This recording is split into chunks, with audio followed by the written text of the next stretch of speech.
uSomlomo wepalamente uNkosikazi Thandi Modise kuquka noSihlalo webhunga lamaphondo uMnumzana Amos Masondo bathi bava kabuhlungu kukusweleka kowayesakuba lilungu lepalamente kwanegqala elalichasene nocalu calulo uMfi uBen Turok.Uswelekele ekhayeni lakhe ngentseni yayizolo.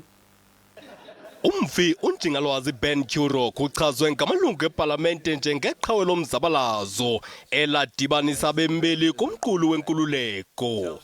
uSomlomo wepalamente uNkosikazi Thandi Modise uthi uMfi uTurok phakathi kwamagqala adlale indima enkulu ingakumbi kuqoqosho lwezopolitiko.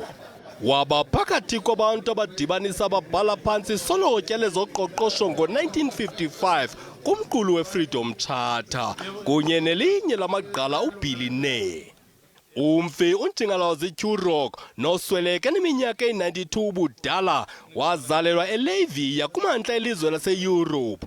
Wafika kweli loMzantsi Afrika kunye nabazali bakhe ngonyaka ka-1934 eneminyaka esixhenxe ubudala.